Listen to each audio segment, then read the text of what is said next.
Welcome to Binge Watchers, where we talk about the stories and characters we love and the shows they live in. My name is Ron, and let's talk about Avatar: The Last Airbender. How have I not watched this show until now?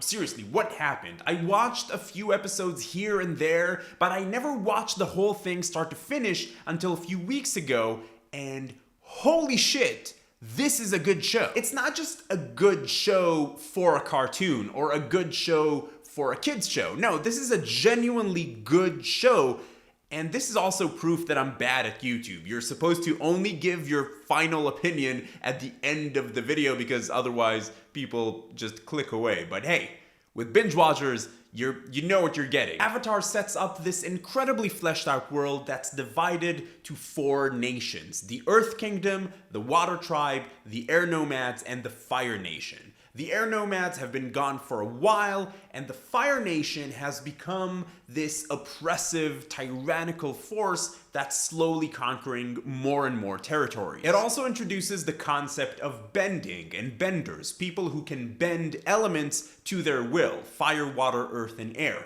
Not everybody's a bender, but quite a few people are. The Avatar is the only one who can master all the elements and bend everything. The Avatar is supposed to be a force for good, someone who keeps the powers of the world in check and maintains balance. When the Avatar dies, he reincarnates as someone else. In Avatar: The Last Airbender, we follow Aang, who is the Avatar, and he's the Last Airbender. It's a very straightforward title. All 3 seasons of the show follow him as he trains to master the elements, and as he and the teams that forms around him work to stop the Fire Nation. Fair warning, a lot of what you're about to see is pretty much just me talking about how brilliant this show is. It comes off as a show for kids. It's a Nickelodeon show. It is for kids, but it's also for absolutely everybody else. This show takes on issues that plenty of adult shows aren't able to handle: diversity, racism, sexism, political conflicts, oppression, relationships, and the messages this show sends are not simplistic,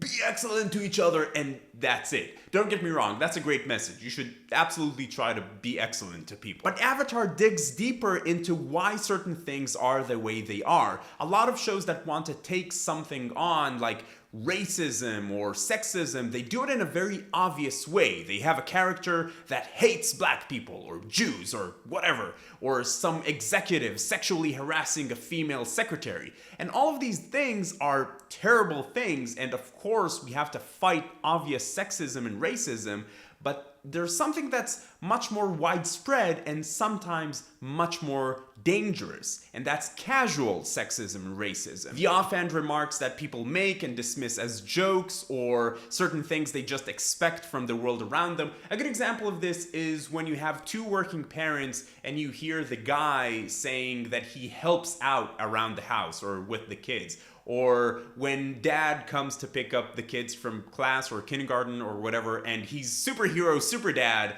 and when mom does it, it's just kind of like her job. The assumptions in these very specific examples is that it's not an equal relationship, whether it's explicitly said or not. In Avatar, it often manifests as casual racism towards non-benders, which is a subtle and genius way to talk about things like this. I know I'm gonna get a lot of shit for this. I'm not saying that it's like this everywhere or with everyone, and all relationships have tons of different variables, and these were very specific examples of one very specific type of societal sexism. But sometimes I see comments like, wow, I was raised to be tolerant and I've never seen anything like this, and this was maybe a thing like 50 years ago.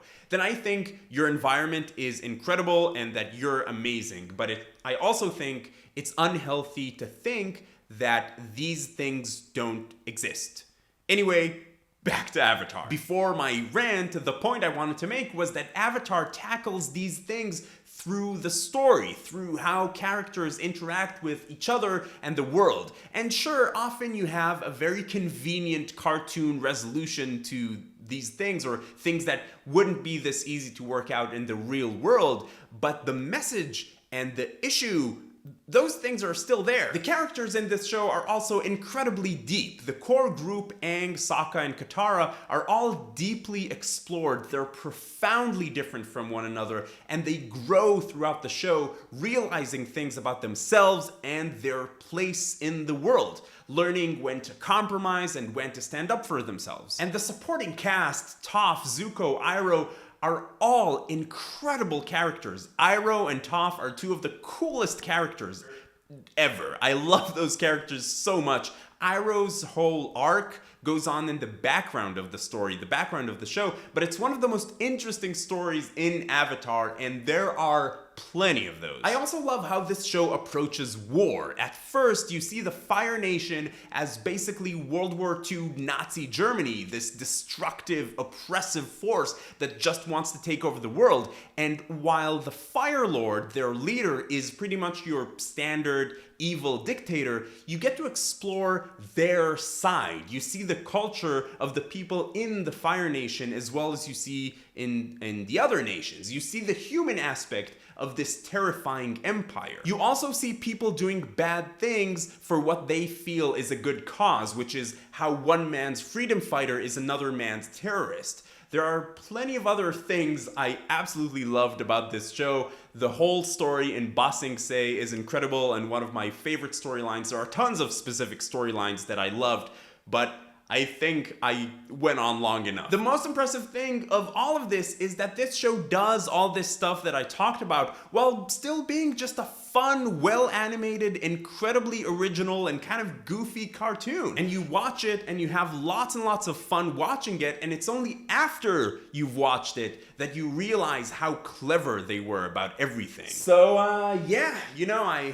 kind of liked it. It's okay, not great. And in case this was lost on anyone, this was a fantastic show and I absolutely loved it, and you should watch it with your face, and Binge Watchers certified awesome. And now that I'm done with it, there's just this big empty hole in my heart. I am gonna watch Korra, but I mean, those are some pretty big shoes to fill. What are your thoughts about Avatar? Anything I talked about? Is Korra as good as Avatar? Give me all of your thoughts in the comments down below. If you like this video, please give it a thumbs up. It really helps out a lot. And if you're finding Binge Watchers for the first time, welcome. I'd like to invite you to join the Binge Watchers community. Come talk about TV with us. It's a lot of fun. Subscribe to the channel or click here to see some of the other videos we have up on the channel. But in any case, keep binging, and I will see you next time.